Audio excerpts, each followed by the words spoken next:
Nice to see you, Evan. Good to see you too, Alec. Man, this is a beautiful fire. Oh, this is marvelous. You know what this reminds me of? What? Camping. Yeah. Yeah, it does. It does. When was the last time you went camping? Oh, man. It's been a while. The last time I went camping, I went to the Russian River, and I was going whitewater rafting with my dad. Oh. And a good family friend and his son.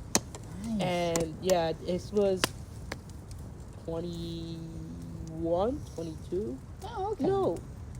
It may have been pre-COVID. Oh, shit. It was 1921, like between 2019 and 2021. Right. In that area. Gotcha. Oh, so And- like right during the COVID time. Yeah, but it was really fun. It was the first time I also got capsized whitewater rafting, and only time. Right. Oh, okay. That's good. It was fun, scary but fun. Yeah, I mean, you know, you get to learn. But yeah, I would love to go camping again. Even though it's like freezing sometimes, but like when you got a fire like this going, oh god, like it just feels, it just makes it so much better. There's something special when you're sitting around a fire Right. and you're with other people. It's like there's this natural sense of community. I'm sorry. It's too funny. So It's just casually.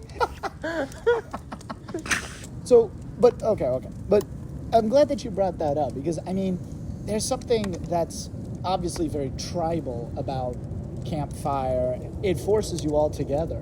Like whoever you're with, like it forces you all together because especially like when it's freezing cold, you're all forced to huddle around this one source of heat, you know, and it like creates just kind of like a bond. Yeah. You know, you have to be close. Mhm. You know, like I remember there was one time like back in college, we were like there was like a lot of campfires that people would like be going to, and it was always like so cold, and there was even people that I like hated being around, or I didn't even know I wanted to be around, or were just like seemed so shady or whatever like that. But because it was so cold, we all had to huddle together, and honestly, it like made me subjective to some shit that I don't know if I would want to put myself through again.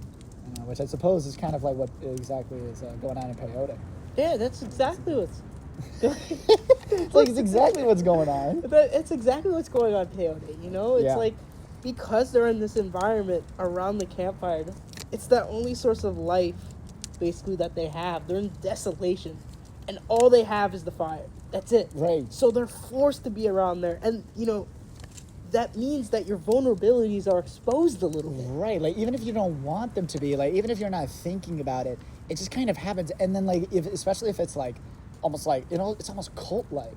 Yeah. And if it's like cult-like, and then there's somebody that's like in control. It's like almost like how I'm in control of like the fire here. Yeah. It's like if there's somebody in control of the whole group, it can really make you subjective to some really weird shit. Yeah, I mean, all you need really is you just need one voice to Right. say something. Exactly. And then the group will kind of just naturally follow just because Right. when you're by the fire, you feel like the fire's your only option. Right. It's like an addiction. almost. Exactly. It's Yeah. like you're addicted to the fire, and if someone says something, well, if you don't agree with them, you could be potentially kicked out of the group. You Right. could be potentially starved of your addiction. Right. So you there's an inherent natural desire to be with the group, and even though you might not normally be the person to be a blind follower, because you're so naturally almost diminished by the fire, Yeah. you kind of knee-jerk reaction follow whoever has the power. Right. Exactly. Right. Like you follow along like with whatever's going on, even if you might know or even don't know if what you're doing is wrong. Like if you're taking peyote, like if the leader's passing around this drug and preaching all this shit, you might not know if it's right or wrong because you just want the warmth. And even if you've been feeling like you've been lost, like I know like last time, like there was a time that we went out and like to the bonfire or something like that. Like it was out in the middle of nowhere in Arizona.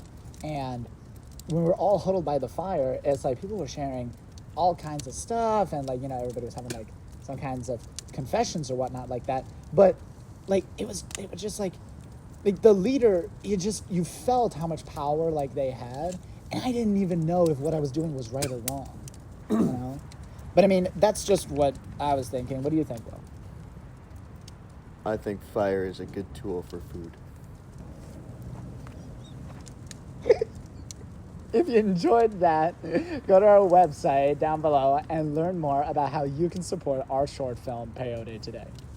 Now, if you'll excuse me, I'm going to use this as a toothpick. Who is this guy? What?